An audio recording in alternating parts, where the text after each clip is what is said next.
اور اسے جا کے کہنے لگی زمانہ تو نہیں جانتا پر میں تو جانتی ہوں نا، اللہ کو جواب دینا ہے، اس کی تو بھی بیوی ہے، جتنی میں حقدار ہوں تو بھی حقدار ہے، لہذا یہ حصہ تیرا رکھ لے۔ وہ کہنے لگی میری بہن اللہ تجھے جزا دے، جس رب کو تو نے قیامت میں حساب دینا میں نے بھی اسے ہی دینا ہے۔ میرا شوہر یقیناً میرا شوہر تھا، میرا اس سے نکاح ہوا تھا، پر اس دفعہ جب وہ آیا تو شدید بیمار تھا، کہنے لگا شاید میں بچ نہ سکوں۔ وہ ایک مکان مجھے دے گیا، کچھ مجھے میرا حصہ دے گیا اور مجھے طلاق دے گیا۔ کہنے لگا کہ تو جہاں چاہے نکاح کر لینا، میری صحت مجھے لگتا ہے کہ اب وقت جانے کا آ گیا۔ کہنے لگی بہن چونکہ مجھے طلاق ہو گئی تھی اب میں اس میں سے حصے دار۔ شیخ فرماتے ہیں گواہ دونوں کے پاس کوئی نہیں تھا، پر دونوں اللہ کو جواب دینا چاہتی تھی۔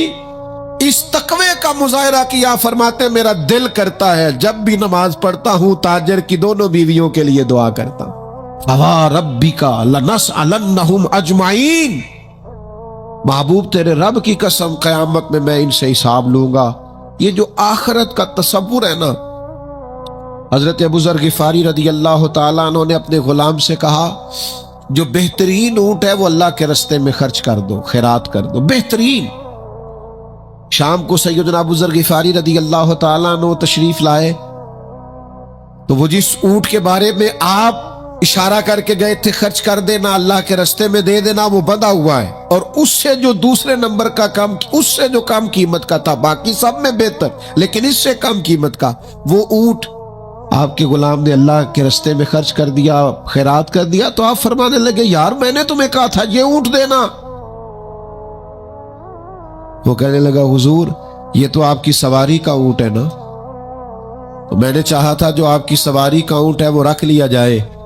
تو سیدنا ابو ذر غفاری رضی اللہ تعالیٰ عنہ فرمانے لگے میں سواری کے لیے تو تجھے کہہ رہا تھا خرچ کر دے، پر دنیا کی سواری کے لیے نہیں، آخرت کی سواری کے لیے۔ وہ جو قیامت میں اللہ کے حضور پیش ہونا ہے تو میں نے کچھ بھیجا ہوا تو ہو، وہاں میرے پاس کوئی خزانہ تو ہو، آخرت کی جمع پونجی تو ہو، کوئی ہو نا میرے پاس جو میں نے آخرت کے لیے۔ ناراض نہ ہونا، بہت سارے معاملات میں ہم اولاد سے نہیں مشورہ کرتے، نہیں گھر والوں سے پوچھتے، اللہ کے راستے میں خرچ کرتے ہوئے کیوں کہتے ہو مشورہ کر کے بتاؤں گا، بات کر کے بتاؤں گا۔ جب اپنے دنیاوی بہت سارے معاملات میں آزاد ہوتے ہو تو اپنی آخرت کا ذخیرہ جمع کرنے کے لیے کیوں ہم آزادی کے ساتھ فیصلہ کیوں نہیں کرتے؟ نبی رحمت نور مجسم شفیع معظم صلی اللہ تعالی علیہ وآلہ وسلم گھر میں تشریف لائے، حضور نے پوچھا کیا ہے کھانے کے لیے؟ عرض کی حضور ایک بکری ذبح کی تھی، ساری بانٹ دی ہے، ایک دستی بچی ہے، ایک ٹانگ کی دستی کا کچھ حصہ بچا ہے۔ حضور نے فرمایا نہیں، جو تم نے بانٹ دیا ہے وہ سارا ہی بچ گیا ہے۔ کیوں؟ وہ آخرت کے لیے جمع ہو گیا، وہ سارا بچ گیا۔ یہ جو تم نے کہا ہے نا یہ بچی ہے، یہ نہیں بچی، بچا تو وہ سارا ہے جو راہ خدا میں بانٹ دیا گیا۔ میرے عزیزو، اتنا بڑا مجمع ہے، ہزاروں کی تعداد میں آپ لوگ تشریف لائے ہیں، میں عاجز آدمی، آپ سب سے زیادہ گناہگار، صرف ایک پیغام دینا چاہتا ہوں، اللہ کے سامنے ہم نے کھڑے ہونا ہے، اپنی آخرت کی تیاری کریں۔ میں بھی آج نئے سرے سے اپنی زندگی پر غور کروں گا، آپ بھی نئے سرے سے اپنی زندگی پر غور کریں۔ میں بھی آج اللہ کے حضور صدق کے دل سے معافی مانگوں، ہم سب اللہ کے حضور حاضر ہیں، جمعہ پڑھنے آئے ہیں، معافی مانگے، سارے اپنے رب کی بارگاہ میں عرض گزار ہوں کہ ہمارا مالک ہمارے اوپر فضل کرے اور ہمیں ایسی توفیق دے کہ ہم اپنی آخرت کے لیے کوئی ذخیرہ کر سکیں۔ آخرت کی فکر بڑی اہم چیز ہے۔ آخرت کی وہ کچھ لوگ کہتے ہیں نا فکر نہ کرو، فکر نہ کرو، فکر نہ کرو، سارے دوست یہی کہتے ہیں، آپ میرے قریبی ہیں، میں آپ سے کہتا ہوں فکر کرو، فکر کرو، فکر کرو، اور اپنی آخرت کی فکر کرو۔ 2-2.5 سال ظاہری طور پر عمر کم تھی حضرت صدیق اکبر کی نبی پاک سے، لیکن ایک دن حضرت صدیق اکبر نے عرض کی یا رسول اللہ صلی اللہ تعالی علیہ وسلم، میں دیکھ رہا ہوں آپ پر تو بڑھاپا آ گیا ہے، بال مبارک سفید ہو رہے ہیں۔ تو حضور فرمانے لگے سورہ ہود سورہ واقعہ، سورہ مرسلات، فرمایا اس طرح کی صورتوں نے مجھے بوڑھا کر دیا۔ کیوں؟ ان میں قیامت کا ذکر ہے، ان میں آخرت کا ذکر ہے، اللہ کے حضور حاضری کا ذکر۔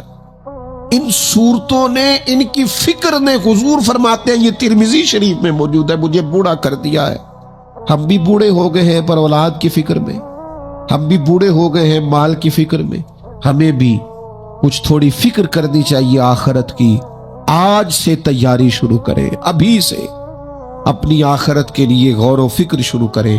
ایک بات عرض کر، آخرت کی فکر ہونا تو پھر بندہ بندوں کے معاملے میں بھی محتاط ہوتا ہے، بلا وجہ الزام نہیں لگاتا، بلا وجہ بدنام نہیں کرتا۔ میں نے آج آپ کی خدمت میں اس جمعے میں ایک خاص اپنے دل کا درد رکھنا ہے۔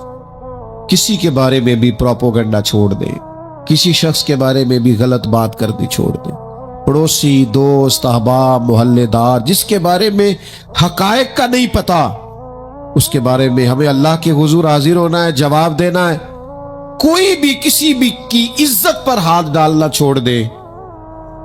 اسلام میں چور کی سزا ہاتھ کاٹنا ہے، لیکن اسلام پہلے غور کرتا ہے چوری کیوں کی، اسباب کیا بنے۔ حضرت عباد بن شرجیل رضی اللہ تعالیٰ عنہ کہتے ہیں میں نے اپنے پڑوسی کی باغ سے کچھ پھل لے لیے تھے، کچھ کھا لیے تھے، کچھ میں نے اپنی چادر کے پلو میں چھپا لیے۔ ابن ماجہ میں موجود ہے، مسند احمد میں موجود ہے، دیگر کئی کتب احادیث میں موجود ہے۔ فرماتے اس نے مجھے پکڑ لیا، حضور کی بارگاہ میں لے گیا، تو نبی کریم نے مجھ سے فرمایا کیوں چوری کی؟ بات کو سمجھنا۔ عرض کی حضور بچے بھوکے تھے، تکلیف میں آ گیا۔ اب پتہ اس چوری کے لیے حضور نے کیا فیصلہ کیا؟ نبی پاک اس کے پڑوسی سے فرمانے لگے جب بھوکا تھا تم نے روٹی کیوں نہیں دی؟ جب یہ جاہل تھا علم کیوں نہیں دیا؟ اور فرماتے ہیں میری سزا حضور نے یہ سنائی کہ ایک اونٹ بھر کے مال کا مجھے دیا گیا۔ دوستو، الزام تو لگا دیتے ہو کہ فلاں غریب آدمی بار بار مانگتا ہے، فلاں بار بار ستاتا ہے، فلاں قرض مانگتا ہے۔ اپنی آخرت سے ڈرے، دیکھے تو صحیح لوگ مجبور کیوں ہیں، تنگ دست کیوں ہیں، پریشان کیوں ہیں۔ اس جگہ پر جائیں، الجھے الجھے بکھرے بکھرے روز و شب، پوچھے گا کون؟ لوگ تیرا جرم پوچھیں گے، سبب پوچھے گا کون؟ لوگ پوچھتے ہی نہیں، توجہ ہی نہیں کرتے کہ جرم کیوں ہوا، اس کی نوعیت تک لوگ جاتے ہی نہیں۔ خدا را جناب عبداللہ ابن عمر خود فرماتے ہیں کہ سرکار نے مجھ سے پوچھا کہ عبداللہ یہ بات ٹھیک ہے کہ تم ہر روز ہی نفلی روزہ رکھتے ہو اور ہر رات ہی نفلی عبادت کرتے ہو؟ تو میں نے عرض کیا یا رسول اللہ صلی اللہ تعالی علیہ وسلم ایسا ہی ہے۔ اللہ کے پیارے حبیب علیہ الصلوۃ والسلام نے فرمایا ایسا نہ کرو۔ وہ نفلی روزہ رکھتے تھے، ہر روز ہر رات نفلی عبادت کرتے تھے۔ تو محبوب نے ان سے تصدیق کرانے کے بعد فرمایا ایسا نہ کرو، کبھی روزہ رکھا کرو، کبھی افطار کیا کرو، اور فرمایا کبھی نماز پڑھا کرو، کبھی سو جایا کرو۔ کیوں؟ اس لیے کہ حضور فرمانے لگے تمہارے جسم کا بھی تم پر حق ہے، تمہاری آنکھ کا بھی تم پر حق ہے کہ اسے نیند آتی ہے، تمہاری بیوی کا بھی تم پر حق ہے، اور فرمایا تم سے جو ملاقات کرنے کے لیے آتا ہے اس کا بھی تم پر حق ہے۔ تو یہ لفظ کہہ کے کہ تمہارے اپنے اوپر بھی حقوق ہیں، تمہاری ذات کے بھی تم پر حق ہیں۔ بعض لوگ تصوف اور طریقت کے نام پر بہت مشکل باتیں کرتے ہیں اور بہت مشکل باتیں سناتے ہیں، اور بعض لوگ پھر ان باتوں کا بڑا سخت اور مشکل معنی بھی لیتے ہیں کہ بڑی شدید جد و جہد کرنی چاہیے، ہمیشہ راستہ وہی اختیار کرنا چاہیے جو مشقت والا ہو، ہمیشہ وہی کام کرنے چاہیے جن کے اندر زیادہ دشواری ہو۔ ٹھیک ہے، بعض اوقات مشقت والے کام، مجاہدے والے کام انسان کی نفس کی تربیت کے لیے بڑے اچھے ہوتے ہیں، لیکن ایسی مشقتیں، ایسے مجاہدے جو انسان کو اتنا کمزور کر دیں کہ وہ ضرورت کے جو حقوق ہے وہ بھی پورے کرنے کے قابل نہ رہے، اس کی صحت پر ہی اثر انداز ہو جائیں، وہ آنے جانے والوں سے ملنے کے قابل ہی نہ رہے، وہ دیگر اس کے ذمے جو اس کے خاندان کے قبیلے کے بال بچوں کے حقوق ہیں وہ ادا ہی نہ کر سکے تو اسلام اس کی بھی اجازت نہیں دیتا۔ خود ساختہ تصوف اور خود ساختہ طریقت کا جو مفہوم لوگوں نے بنا لیا ہے وہ مفہوم بھی درست نہیں ہے۔ ہمارے بزرگ تھے شیخ المشائخ اور استاذ الاساتذہ حضرت شیخ محمد تحسین رضا خان صاحب بریلوی رحمۃ اللہ تعالی علیہ 50 سال کے لگ بھگ انہوں نے درس حدیث دیا ہے۔ تو میں ان پر ایک مضمون لکھ رہا تھا، میں نے ان سے عرض کی حضور آپ تہجد پڑھتے ہیں؟ فرمانے لگے نہیں، میں عشاء جماعت سے پڑھتا ہوں، اس کو بھی سالوں بیت گئے، اور میں فجر جماعت سے پڑھتا ہوں، یہ بھی میری زندگی کا معمول ہے، لیکن میں سحری کے وقت اس لیے نہیں اٹھ پاتا کہ مجھے صبح 8 بجے بیٹھ کر بچوں کو درس حدیث پڑھانا ہوتا ہے، عشاء کے بعد مجھے مطالعہ کرنا ہوتا ہے، تو میں سمجھتا ہوں یہ بھی میرے لیے نفل عبادت ہے، لہٰذا میں رات کو بھی کتاب و سنت دیکھتا ہوں اور سارا دن بھی کتاب و سنت پڑھاتا ہوں، امید ہے میرا رب مجھے تہجد کا اجر بھی عطا کرے گا۔ عزیز دوست، آپ یاد رکھیے گا، اس کو سمجھیے گا کہ ہمارے ہاں بعض لوگ بعض چیزوں کو زیادہ دشواری بنا لیتے ہیں۔ فلاں آدمی کو میں نے کبھی نفل پڑھتے نہیں دیکھا، یہ طریقت نہیں۔ کیا آپ نے اسے نفل پڑھتے نہیں دیکھا تو وہ صوفی نہیں؟ آپ یہ بتائیے کبھی فرض چھوڑتے تو نہیں دیکھا؟ کبھی اسے ضروریات دین کو چھوڑتے تو نہیں دیکھا؟ اور نفل تو ویسے بھی انسان کا رب سے ذاتی معاملہ، ہو سکتا ہے سامنے والا چھپ کے پڑھتا ہو سکتا ہے وہ کسی ایسے لمحے میں پڑھتا ہو جب وہ سمجھے کہ اس وقت مجھے تنہائی میسر ہے۔ تو حضور نے فرمایا تمہارے نفس کا بھی تم پر حق ہے۔ جن جن چیزوں کو اللہ رسول نے جائز قرار دیا ہے وہ کوئی شخص بھی استعمال کرتا ہے تو اس کو کوئی شخص ناجائز کر سکتا نہیں، کسی کو بھی اس کا اختیار اور حق حاصل نہیں ہے۔ بلکہ صحیح بخاری کے اندر سیدہ عائشہ صدیقہ رضی اللہ تعالی عنہ کی ایک روایت موجود ہے، آپ فرماتے ہیں نبی پاک صلی اللہ تعالی علیہ وسلم نے کوئی کام کیا، بعد میں رخصت دے دی، اجازت دے دی، فرمایا چاہے کرو چاہے نہ کرو، نہ کرنے کی اجازت دے دی، پہلے سرکار نے کیا۔ تو بعض لوگ ایسے تھے جنہوں نے اس رخصت سے فائدہ نہیں اٹھایا، وہ کام کرتے رہے، حضور نے اجازت دی تھی لیکن انہوں نے اس اجازت سے فائدہ نہ اٹھایا۔ تو نبی کریم علیہ السلام کو جب اس بات کا علم ہوا تو محبوب نے اللہ کی حمد کی اور حضور فرمانے لگے یہ بعض لوگوں کو کیا ہو گیا ہے کہ وہ ان کاموں سے بچتے ہیں جو میں کرتا ہوں، یعنی جس رخصت اور گنجائش پر میں عمل کر رہا ہوں اللہ کا محبوب ہو کے وہ اس چیز کو چھوڑ رہے ہیں، اس سے اعتراض برت رہے ہیں، حالانکہ میں اجازت دے رہا ہوں۔ اور پھر اللہ کے حبیب علیہ السلام نے کیا خوبصورت انداز میں اس سارے مفہوم کو اتنا سمیٹا کہ اس کو ہمیشہ کے لیے بند کر دیا۔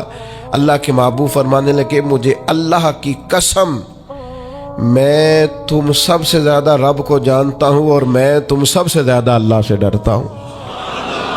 تو جب میں کسی گنجائش پہ عمل کر رہا ہوں، جب میں کسی ضرورت پر عمل کر رہا ہوں، تو یہاں ایک دوست تشریف لائے ہمارے پاس تو وہ ہمیں مشورہ دینے لگے کہ آپ کے ہاں بچوں کو چھٹی ہوتی ہے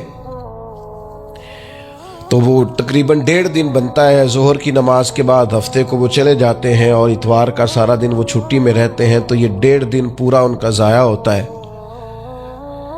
تو یہ تو معاملہ ٹھیک نہیں ہے، اس طرح تو ایسا ہے نا کہ مدارس دینیہ میں کیا کام ہے چھٹی کا؟ تو میں نے ان سے کہا ہو سکتا ہے مدرسے کے طالب علموں کو بھی نیند آتی ہو سکتا ہے ان کا بھی کبھی کسی گراؤنڈ میں جا کے کھیلنے کو جی چاہتا ہو سکتا ہے یہ بھی اسی طرح کے لوگ ہوں جس طرح کے عام بچے ہوتے ہیں، ہو سکتا ہے وہ ساری خواہشات ان کے اندر بھی پائی جاتی ہوں جو باقی لوگوں کے اندر پائی جاتی ہیں۔ آپ وہ پابندیاں کیوں لگاتے ہیں جو پابندی اللہ رسول نے نہیں لگائی؟ جس چیز کو شریعت نے بین نہیں کیا ہم کون ہوتے ہیں اس کو بین کرنے والے؟ سمجھے؟ ہاں ایک بات ضرور ہے، ہم اپنے وجود کے مالک نہیں ہیں، اس کا مالک اللہ ہے، وہ خالق ہے، ہم مخلوق ہیں۔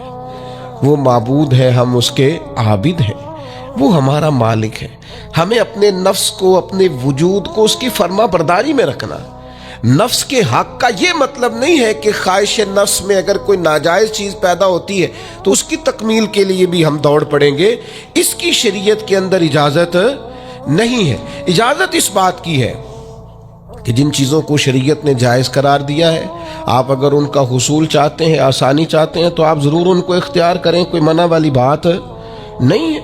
میں نے کہا بعض لوگ بعض چیزوں پر شدت کرتے ہیں، یعنی نبی کریم علیہ السلام کے صاحبزادہ گرامی حضرت ابراہیم علیہ السلام کا وصال ہو گیا تو نبی کریم کی آنکھوں میں آنسو آ گئے۔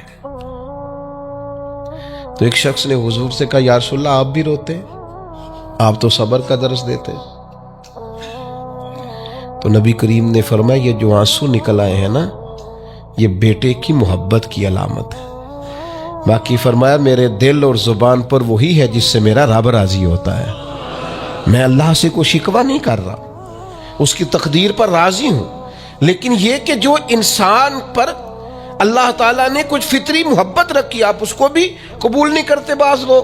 تو کچھ لوگ بعض لوگوں پر زیادہ شدت کرتے ہیں، بعض لوگ بعض چیزوں کے معاملے میں زیادہ شدت کا۔ حضرت عمر کو نبی پاک نے کچھ نذرانہ دینا چاہا، ہدیہ دینا چاہا۔ ایک ہے آپ کسی سے مانگتے ہیں، ایک ہے کوئی آپ کو دیتا ہے۔ ان دونوں باتوں میں وہ جو تحفہ لینا دینا ہے، اسے تو حضور نے فرمایا محبت بڑھتی ہے۔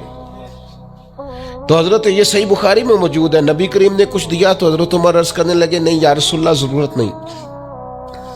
تو محبوب نے فرمایا، جو بن مانگے ملے وہ تو اللہ کی طرف سے ہے۔